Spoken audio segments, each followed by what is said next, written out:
தமிழ் தொலைக்காட்சி நேயர்களுக்கு வணக்கம். உலகம் இந்த வாரம் நிகழ்ச்சிக்கு உங்களை வரவேற்பவர் நான் ராஜகோபாலன் சத்யநாராயணன். முதலில் தலைப்புச் செய்திகளை பார்க்கலாம். ஐநா பாதுகாப்பு சபையில் இந்தியாவுக்கு நிரந்தர இடம் வழங்க கோரிக்கை வலுத்துள்ளது. உலக தலைவர்களின் உரைகளை ஐநாவுக்கான இந்திய தூதரகம் வெளியீடு. இஸ்ரேல் மீது சுமார் 200 ஏவுகணைகள் மூலம் ஈரான் அதிரடி தாக்குதல். அமெரிக்கா, பிரிட்டன், ஆஸ்திரேலியா உள்ளிட்ட நாடுகள் கடும் கண்டனம். ஈரான் மிகப்பெரிய தவறிழைத்து விட்டது, அதற்கான விலையை கொடுத்தே ஆக வேண்டும் என இஸ்ரேல் பிரதமர் பெஞ்சமின் நெத்தன்யாஹூ எச்சரிக்கை. இஸ்ரேல் தாக்குதல் காரணமாக லெபனானில் இருந்து 10 லட்சத்திற்கும் மேற்பட்ட மக்கள் வெளியேற்றம்.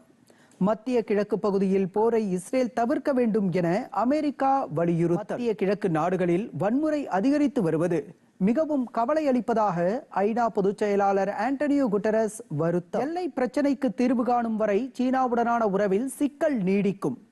வெளியுறவுத்துறை அமைச்சர் ஜெய்சங்கர் திட்டவட்டம். இந்தியாவின் மிக நம்பகமான வர்த்தக நட்பு நாடாக அமெரிக்கா திகழ்கிறது. வாஷிங்டனில் வர்த்தகத்துறை அமைச்சர் பியூஷ் கோயல் பேட்டி.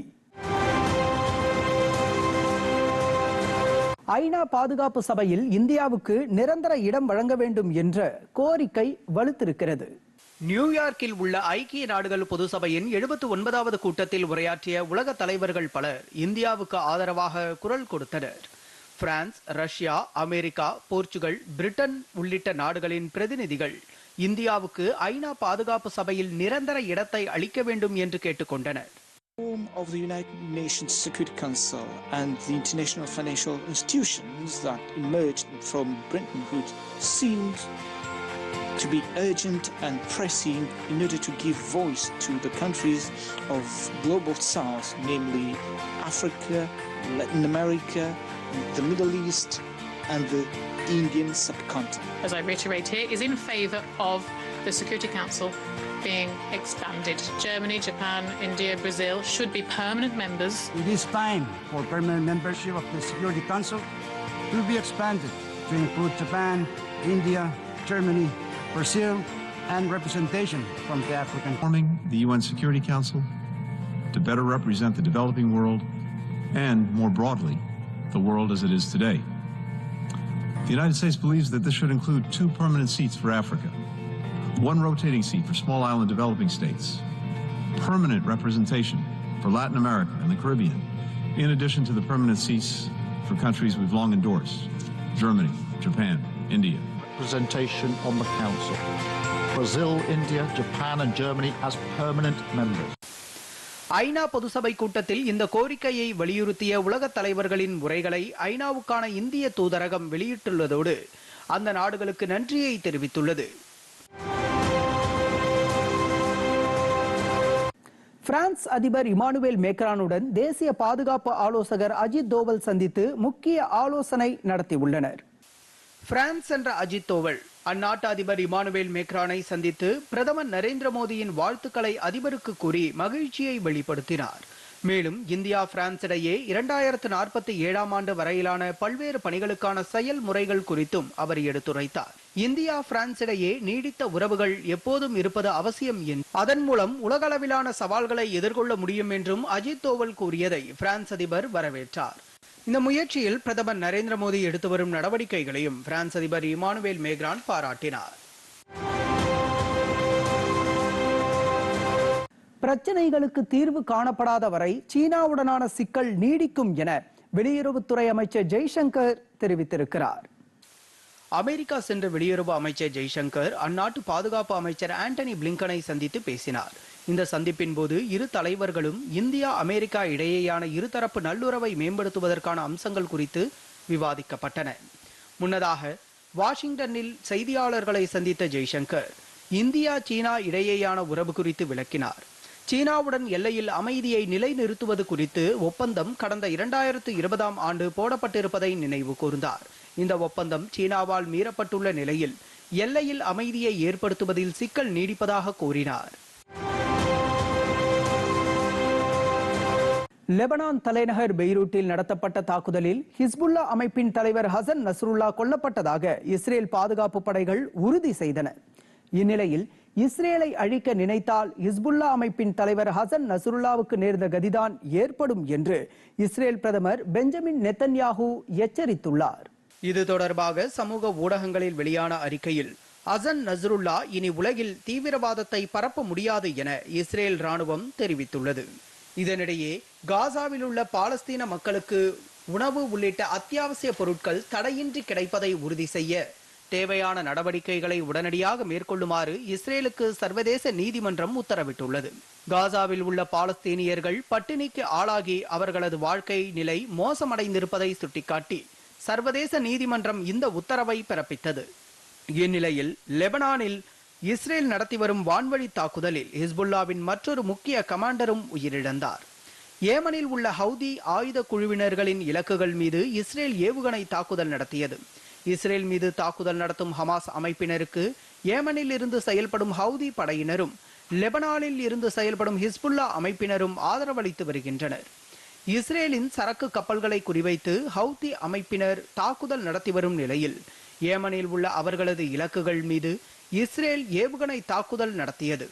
மேலும் ஏமனில் உள்ள மின் உற்பத்தி நிலையங்கள், துறைமுகங்கள் உள்ளிட்டவை மீதும் இஸ்ரேல் ராணுவம் தாக்குதல் நடத்தியதாக அந்நாட்டு பாதுகாப்பு படை கூறியது. இதனிடையே ஹிஸ்புல்லா இயக்கத்தின் முக்கிய தலைவர் ஃபதே ஷெரீப் அபு எல் அமீன் மற்றும் அவரது குடும்பத்தினர் கொல்லப்பட்டனர்.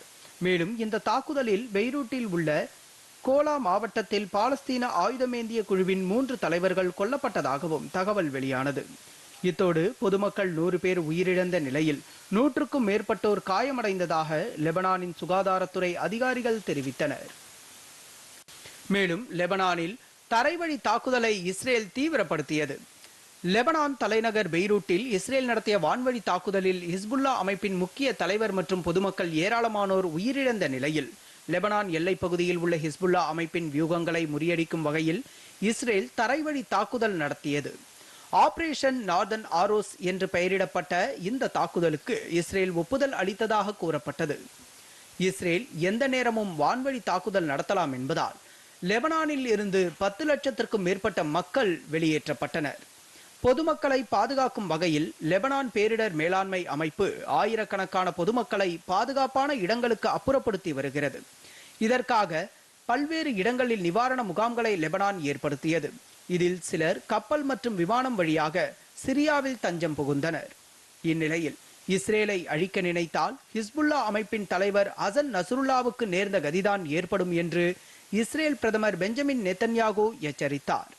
இஸ்ரேலில் எண்ணிலடங்கா உயிர்களை பறித்தவரின் கதை முடிக்கப்பட்டது என்று இஸ்ரேல் பிரதமர் பெஞ்சமின் நெத்தன்யாகு தெரிவித்தார். இஸ்ரேலை அழிக்க நினைத்தால் இந்த கதிதான் ஏற்படும் என்று அவர் எச்சரிக்கை விடுத்தார். ஈரானிலோ அல்லது மத்திய கிழக்கு நாடுகளிலோ இஸ்ரேல் ஊடுருவ முடியாத இடம் எதுவும் கிடையாது என்றும் அவர் கூறினார். ஹிஸ்புல்லா அமைப்பினரால் பிடித்துச் செல்லப்பட்ட இஸ்ரேல் பிணை கைதிகளை விடுவிக்கும் நடவடிக்கைகளில் இனி முன்னேற்றம் ஏற்படும் என்றும் நெத்தன்யாகு தெரிவித்திருந்தார். இதனிடையே மத்திய கிழக்கு பகுதியில் போரை இஸ்ரேல் தவிர்க்க வேண்டும் என அமெரிக்கா வலியுறுத்தியது. இது தொடர்பாக இஸ்ரேல் பிரதமர் பெஞ்சமின் நெத்தன்யாகுவுடன் பேச உள்ளதாக அமெரிக்க அதிபர் ஜோ பைடன் தெரிவித்திருந்தார். வாஷிங்டனில் செய்தியாளர்களிடம் பேசிய அவர் மத்திய கிழக்கு பகுதிகளில் போர் தவிர்க்கப்பட வேண்டும் என தான் விரும்புவதாக கூறினார். எனினும் நெத்தன்யாகுவுடன் எப்போது பேசுவேன் என்பது குறித்து ஜோ பைடன் எதுவும் தெரிவிக்கவில்லை. இஸ்ரேல் விமானப்படை நடத்திய தாக்குதலில் ஹிஸ்புல்லா அமைப்பின் தலைவர் ஹசன் நஸ்ருல்லா கொல்லப்பட்டதால் இஸ்ரேல் லெபனானில் இடையே பதற்றமான சூழல் நிலவி வருவது குறிப்பிடத்தக்கது. இந்நிலையில் மேற்கு ஆசியாவில் அமைதியையும் ஸ்திரத்தன்மையையும் நிலைநாட்ட இந்தியா உறுதி பூண்டிருப்பதாக பிரதமர் நரேந்திர மோடி கூறினார். இஸ்ரேல் பிரதமர் பெஞ்சமின் நெத்தன்யாகுவை தொலைபேசி மூலம் தொடர்பு கொண்டு பேசிய பிரதமர் நரேந்திர மோடி பயங்கரவாதத்திற்கு உலகில் இடம் இல்லை என்று கூறினார். இதனை சமூக ஊடக பதிவில் தெரிவித்துள்ள பிரதமர் அனைத்து பிணை கைதிகளையும் பாதுகாப்பாக விடுவிப்பதை உறுதி செய்வது அவசியம் என்றும் தெரிவித்தார்.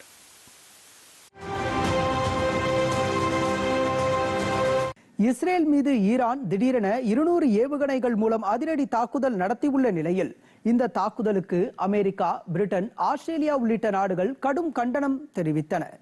லெபனான் தலைநகர் பெய்ரூட்டில் உள்ள ஹிஸ்புல்லா தலைமையகத்தின் மீது இஸ்ரேல் சமீபத்தில் வான்வழி தாக்குதல் நடத்தியது. இந்த தாக்குதலில் ஹிஸ்புல்லா அமைப்பின் முக்கிய தலைவர்கள் உட்பட ஏராளமான பொதுமக்கள் உயிரிழந்தனர். தொடர்ந்து ஹிஸ்புல்லா அமைப்பின் வியூகத்தை முறியடிக்கும் விதமாக தெற்கு லெபனானில் இஸ்ரேல் பாதுகாப்பு படை தரைவழி தாக்குதல் நடத்தியது. இந்நிலையில் இஸ்ரேலுக்கு பதிலடி கொடுக்கும் விதமாக சுமார் 200 ஏவுகணைகள் மூலம் ஈரான் அதிரடி தாக்குதல் நடத்தியது. ஈரானில் இந்த தாக்குதலை வன்மையாக கண்டித்த இஸ்ரேல் பிரதமர் பெஞ்சமின் நெத்தன்யாகு ஈரான் மிகப்பெரிய தவறை செய்திருப்பதாகவும் இதற்கான விலையை கொடுத்தே தீர வேண்டும் என்றும் எச்சரிக்கை விடுத்தார். இதனிடையே செய்தியாளர்களிடம் பேசிய இஸ்ரேல் ராணுவ செய்தி தொடர்பாளர் டேனியல் ஹக்ரி ஈரானின் ஏவுகணை தாக்குதல்களில் உயிர் சேதம் ஏதும் ஏற்படவில்லை என்றும் இஸ்ரேல் வான்வெளிக்கு எந்தவித அச்சுறுத்தலும் இல்லை என்றும் கூறினார். இஸ்ரேல் மீது ஈரான் நடத்திய ஏவுகணை தாக்குதலுக்கு அமெரிக்கா, பிரிட்டன், ஆஸ்திரேலியா உள்ளிட்ட நாடுகளும் கடும் கண்டனம் தெரிவித்தன. இந்த தாக்குதலுக்கு கடும் கண்டனம் தெரிவித்த அமெரிக்க அதிபர் ஜோ பைடன் அமெரிக்க ராணுவம் இஸ்ரேல் ராணுவத்திற்கு ஆதரவளித்து வருவதாகவும் இந்த தாக்குதல் முறியடிக்கப்பட்டிருப்பதாகவும் கூறினார். இஸ்ரேலுடன் அமெரிக்கா துணை நிற்கும் என்றும் அந்நாட்டின் தேசிய பாதுகாப்பை உறுதி செய்ய தேவையான அனைத்து உதவிகளையும் அமெரிக்கா தொடர்ந்து செய்யும் என்றும் பைடன் குறிப்பிட்டார். இதேபோன்று அமெரிக்க துணை அதிபர் கமலா ஹாரிஸ் வெளியிட்ட சமூக வலைதள பதிவில் போர் சூழ்நிலையை கண்காணித்து வருவதாக தெரிவித்தார். மேலும் இந்த தாக்குதலை பொறுத்துக் கொள்ள முடியாது என்றும் இஸ்ரேலுக்கு தாங்கள் துணை நிற்பதாகவும் பிரிட்டன் பிரதமர் கெய்ர் ஸ்டார்மர் தெரிவித்தார். தொடர்ந்து இந்த தாக்குதல் மிகவும் ஆபத்தான விரிவாக்கம் என்றும் ஆஸ்திரேலியர்கள் முறையான வழிமுறையை பின்பற்ற வேண்டும் என்றும் ஆஸ்திரேலிய பிரதமர் அந்தோனி அல்பனீஸ் தனது சமூக வலைதளத்தில் பதிவிட்டார்.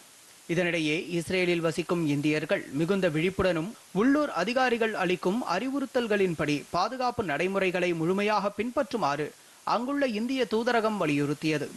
மேலும் இந்தியர்களின் பாதுகாப்பை உறுதிப்படுத்தும் வகையில் நிலைமையை உன்னிப்பாக கவனித்து வருவதோடு இஸ்ரேல் அதிகாரிகளோடு இந்திய தூதரகம் தொடர்ச்சியாக தொடர்பில் இருந்து வருகிறது என்றும் தெரிவிக்கப்பட்டது.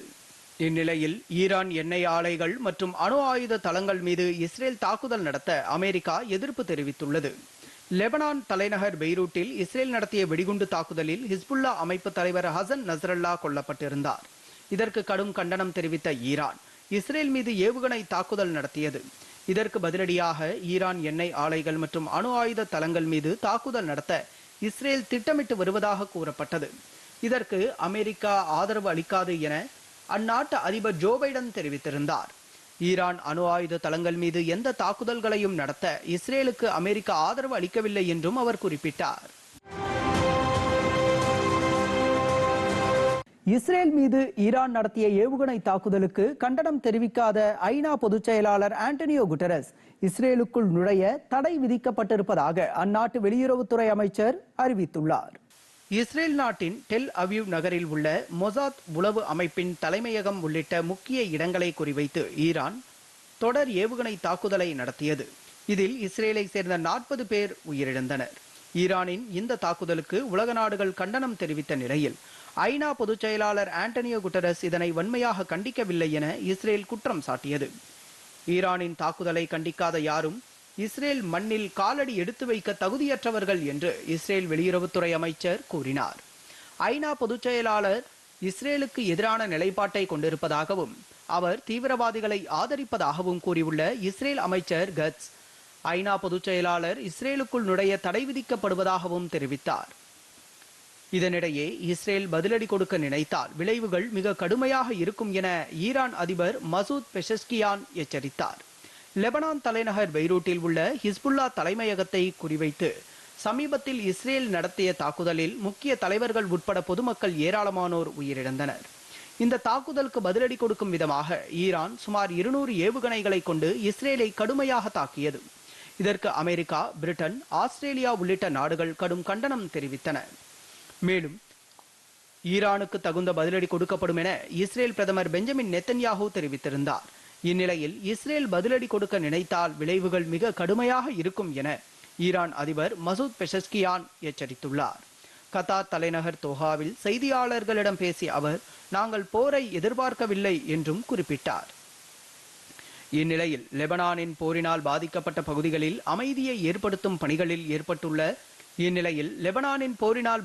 பகுதிகளில் அமைதியை ஏற்படுத்தும் பணிகளில் ஈடுபட்டுள்ள இந்திய படை வீரர்களுக்கு ஐநா பொதுச் செயலாளர் ஆண்டனியோ குட்டரஸ் பாராட்டு தெரிவித்தார். இஸ்ரேல் ஈரான் இடையே கடந்த சில நாட்களாக போர் பதற்றம் நீடித்து வரும் நிலையில் ஐநா சபையின் பாதுகாப்பு கவுன்சிலின் அவசர கூட்டம் கூடியது. இதில் மேற்காசியாவில் நிலவி வரும் பதற்ற நிலை குறித்து விவாதிக்கப்பட்டது. அப்போது பேசிய ஐநா பொதுச் செயலாளர் ஆண்டனியோ குட்டரஸ் ஐநா இடைக்கால குழு மற்றும் லெபனானுக்கான ஐநா சபையின் இடைக்கால அமைதி குழு லெபனானில் முகாமிட்டிருப்பதாக தெரிவித்தார். இந்த குழுக்களை அங்கிருந்து வெளியேற்ற இஸ்ரேல் தொடர்ந்து வலியுறுத்தி வந்தாலும் ஐநா அங்கு அமைதியை நிலைநாட்டும் என்று தெரிவித்தார். மேலும் அமைதி பேச்சுவார்த்தை குழு மற்றும் வீரர்களுக்கு அவர் பாராட்டு தெரிவித்தார். 900 இந்திய ராணுவ குழுவினர் அங்கு பணியில் ஈடுபட்டிருப்பது குறிப்பிடத்தக்கது.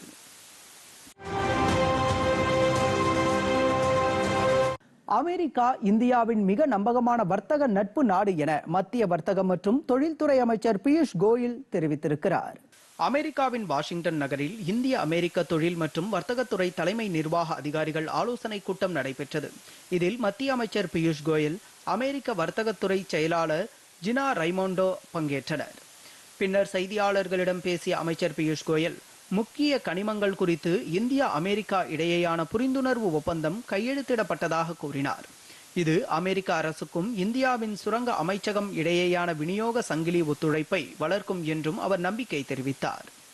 பல்வேறு துறைகளில் அமெரிக்கா இந்தியா இடையேயான உறவுகள் வளர்ச்சியடைந்து வருவதாகவும், வர்த்தகம், தொழில்நுட்பம், முதலீடு உள்ளிட்ட துறைகளில் அமெரிக்காவுடனான உறவுக்கு இந்தியா அதிக முக்கியத்துவம் அளித்து வருகிறது என்றும் கூறினார். ஒபாமா, ட்ரம்ப், பைடன் அரசுடன் சிறந்த உறவை இந்தியா கடைபிடித்து வருவதாகவும், எதிர்காலத்திலும் இது தொடரும் என்றும் எதிர்பார்ப்பதாகவும் அமைச்சர் பியூஷ் கோயல் கூறினார். தாம் அதிபரானால் உலகத்தில் அமைதியை நிலைநாட்டுவேன் என்று முன்னாள் அதிபர் டொனால்ட் ட்ரம்ப் தெரிவித்துள்ளார். அமெரிக்காவின் விஸ்கான்சின் மாநிலத்தில் பிரச்சாரம் மேற்கொண்ட அவர் இவ்வாறு கூறினார். அமெரிக்காவில் நவம்பர் 5ஆம் தேதி அதிபர் தேர்தல் நடைபெற உள்ளது.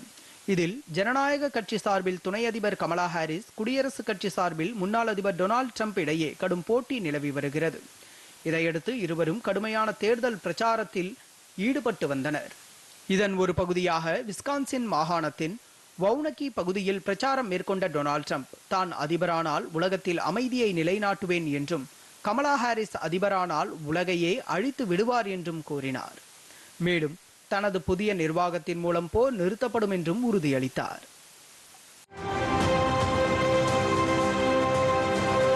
மெக்சிகோ அதிபர் தேர்தலில் அமோக வெற்றி பெற்றதை தொடர்ந்து அந்நாட்டின் முதல் பெண் அதிபராக கிளாடியா ஷின்பாம் பதவியேற்றார். வட அமெரிக்க நாடான மெக்சிகோவில் அதிபர் தேர்தல் கடந்த ஜூன் மாதம் நடைபெற்றது. இதில் மெக்சிகோவின் ஆளுங்கட்சியான மொரேனா கட்சி சார்பில் அதிபர் வேட்பாளராக முன்னிறுத்தப்பட்ட கிளாடியா ஷின்பாம் ஏறக்குறைய 60% வாக்குகளை பெற்று அசைக்க முடியாத முன்னிலையுடன் வெற்றி பெற்றார். இதையடுத்து மெக்சிகோவின் 200 ஆண்டுகால தேர்தல் வரலாற்றில் முதல் பெண் அதிபராக 62 வயதான கிளாடியா ஷின்பாம் பதவியேற்றார். இதையடுத்து அடுத்த 6 ஆண்டுகளுக்கு மெக்சிகோவின் அதிபராக கிளாடியா ஷின்பாம் தொடர்வார். உலகளவில் புகழ்பெற்ற பருவநிலை விஞ்ஞானியான கிளாடியா ஷின்பாம் 2007ஆம் ஆண்டு அமைதிக்கான நோபல் பரிசை வென்ற பெருமைக்குரியவர். 2018ஆம் ஆண்டு தேர்தலில் வெற்றி பெற்ற அவர் மெக்சிகோ மாநகரின் முதல் பெண் மேயர் என்ற பெருமையை பெற்றார். கடந்த 2000 இருந்து 2006ஆம் ஆண்டு வரை நாட்டின் சுற்றுச்சூழல் துறை அமைச்சராக இவர் பொறுப்பு வகித்திருந்தார்.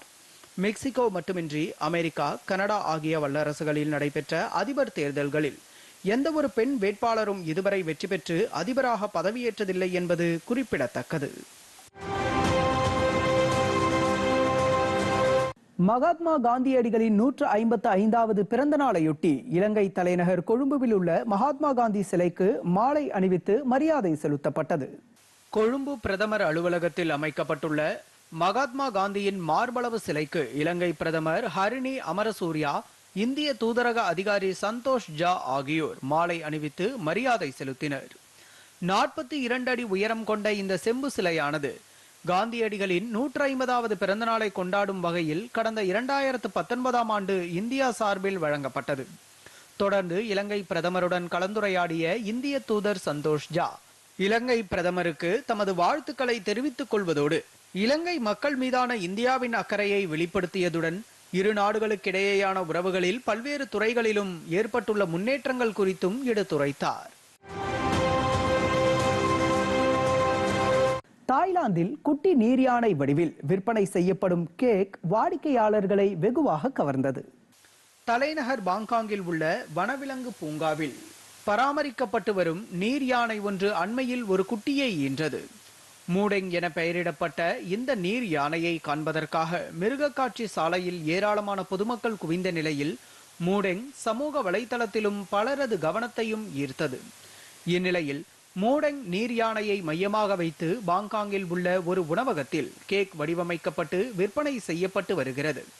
இந்த கேக் சமூக வலைதளத்தில் வாடிக்கையாளர்களின் கவனத்தை ஈர்த்துள்ளது. 7 நாட்களில் $4,662 அளவுக்கு இந்த பிரத்யேக கேக் விற்பனை செய்யப்பட்டுள்ளது. நேபாளத்தில் கனமழையால் ஏற்பட்ட வெள்ளப்பெருக்கு மற்றும் நிலச்சரிவில் சிக்கி உயிரிழந்தோரின் எண்ணிக்கை 200-ஐ கடந்துள்ளது. நேபாளத்தில் கனமழையால் ஏற்பட்ட வெள்ளப்பெருக்கு மற்றும் நிலச்சரிவில் உயிரிழந்தோரின் எண்ணிக்கை 200-ஐ கடந்துள்ள சூழலில் மாயமான 20க்கும் மேற்பட்டோரை தேடும் பணி மேற்கொள்ளப்பட்டு வருகிறது. 160க்கும் மேற்பட்டோர் படுகாயமடைந்தனர். நேபாளத்தில் பெய்து வரும் தொடர் கனமழையால் மாநிலத்தில் பல பகுதிகளில் வெள்ளப்பெருக்கு ஏற்பட்டது. இதன் காரணமாக மக்களின் இயல்பு வாழ்க்கை பாதிக்கப்பட்டது.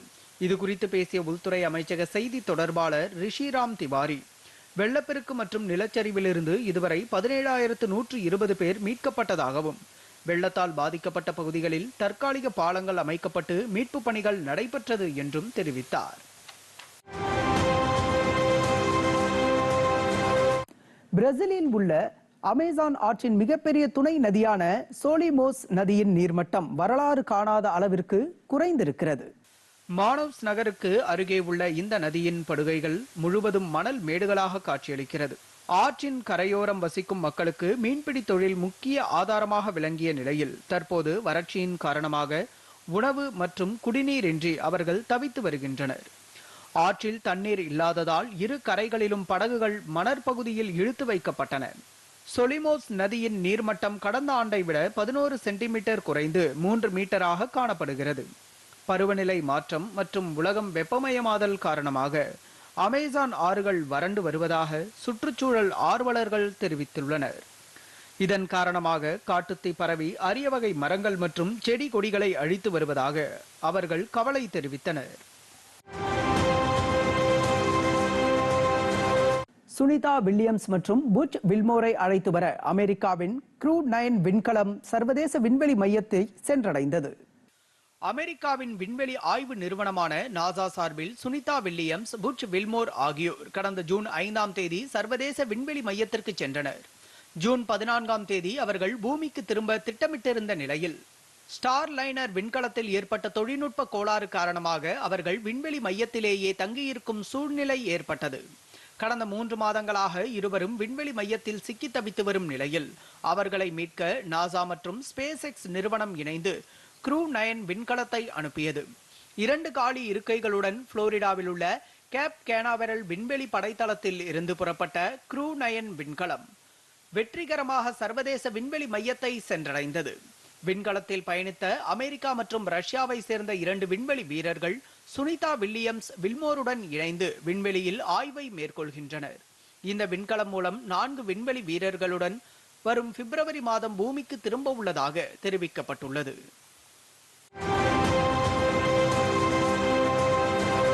இலங்கையில் புதிய அரசு அமைந்துள்ள நிலையில் அந்நாட்டிற்கு வழங்கப்படும் நிதி உதவியின் 4வது தவணை குறித்து சர்வதேச நாணய நிதியக் குழுவினர் ஆலோசனை மேற்கொண்டனர்.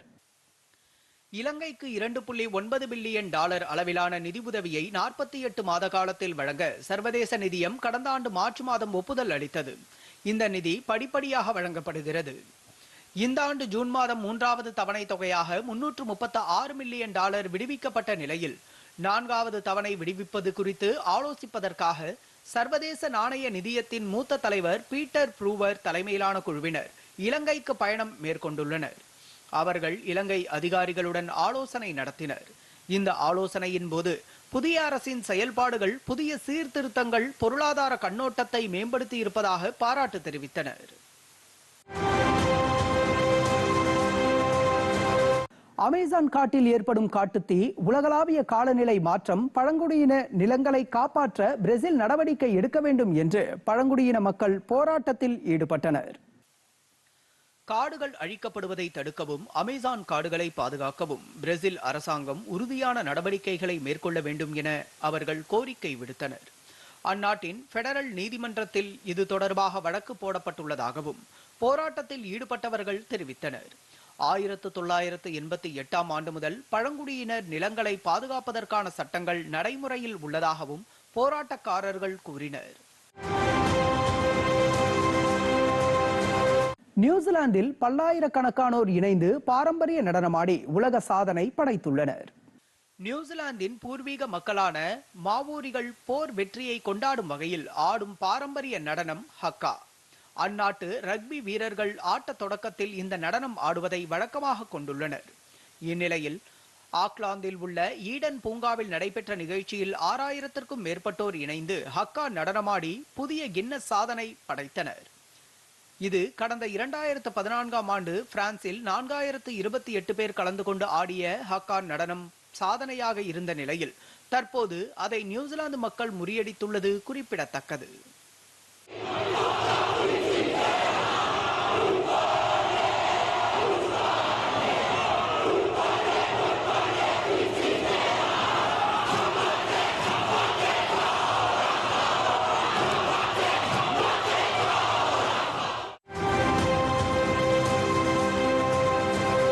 அமெரிக்காவின் புளோரிடாவில் ஹெலன் சூறாவளி பலவீனமடைந்து கரையை கடந்தது. அமெரிக்காவின் புளோரிடா மாகாணத்தில் பல பகுதிகளில் கனமழை பெய்ததால் வெள்ளப்பெருக்கு ஏற்பட்டது. இதன் காரணமாக பொதுமக்களின் இயல்பு வாழ்க்கை பாதிக்கப்பட்டது. சூறாவளி தாக்கியதில் 180க்கும் மேற்பட்டோர் உயிரிழந்தனர். தென்கிழக்கு மாகாணங்களில் 100க்கும் மேற்பட்டோர் மாயமாகினர். தொடர்ந்து கலிபோர்னியா, ஜார்ஜியா பகுதிகளில் 1.3 மில்லியன் மக்கள் மின்சாரமின்றி தவித்தனர். இந்நிலையில் சூறாவளியால் பாதிக்கப்பட்ட வடக்கு கலிபோர்னியாவில் ஆய்வு மேற்கொண்ட அமெரிக்க அதிபர் ஜோ பைடன் மீட்பு பணிகளை துரிதப்படுத்துமாறு அதிகாரிகளை அறிவுறுத்தினார். துணை அதிபர் கமலா ஹாரிஸ் மற்றும் முன்னாள் அதிபர் டொனால்டு டிரம்ப் ஆகியோர் ஜார்ஜியா பகுதியில் சூறாவளியால் பாதிக்கப்பட்ட இடங்களை பார்வையிட்டது குறிப்பிடத்தக்கது. அக்டோபர் 6ஆம் தேதியான இன்னைக்கு உலக பெருமூளைவாத நாள் கடைபிடிக்கப்படுகிறது. பெருமூளைவாதம் என்றால் என்ன, நோயாளிக்கு ஏற்படும் பாதிப்புகள் மற்றும் அதன் அறிகுறிகள், மருத்துவர்கள் கூறுவது என்ன என்பது குறித்து தான் என்ன தெரிஞ்சுக்க போறோம் செக்மெண்ட்ல நம்ம பார்க்க போறோம்.